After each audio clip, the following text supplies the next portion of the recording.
He who angers you conquers. Thamappal, one among the many suburbs of Kanjipuram, once housed a poet and a scholar named Kannanar.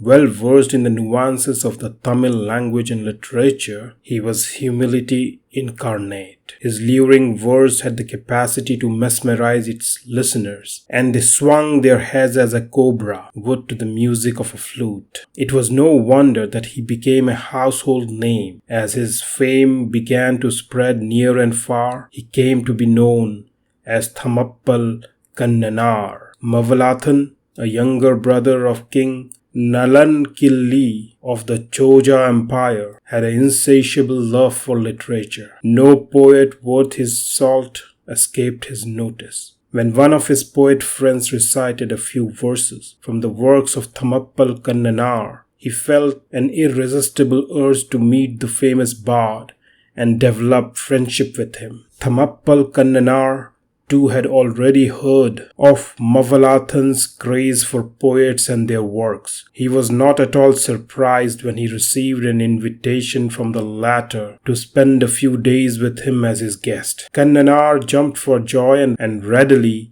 accepted the offer. A regal palanquin, shouldered by 8 hefty men, carried him to the palace of the Choja king, where Mavalathan gave him a grand gala welcome. It was indeed the most memorable day in the life of Kannanar. Their mornings were spent in meeting poets and artists, and discussing with them their arts. They had fun and fanfare in the evenings.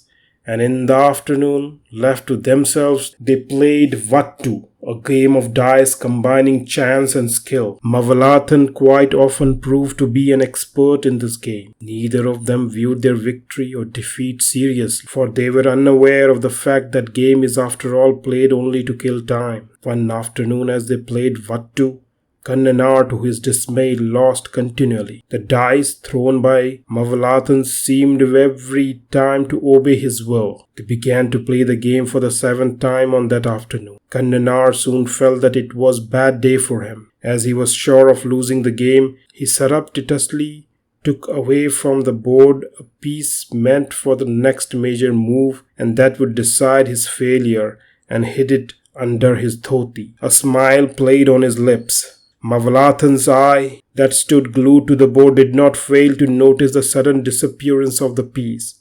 He smelt a rat.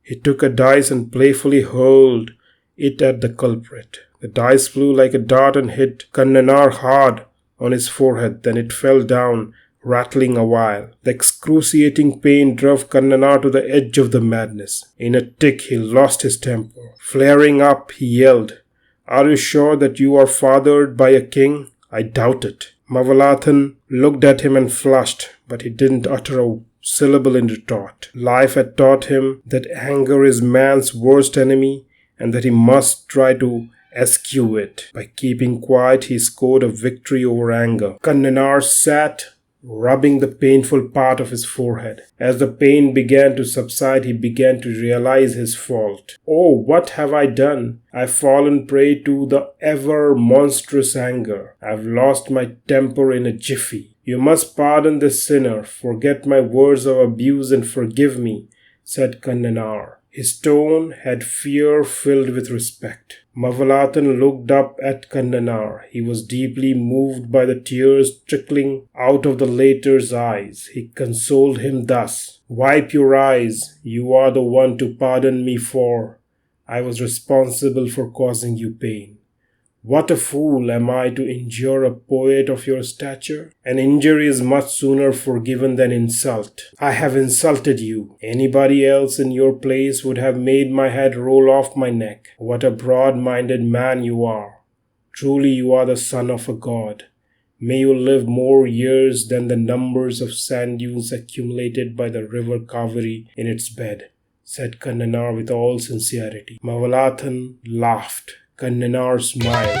Together they got ready to start the game.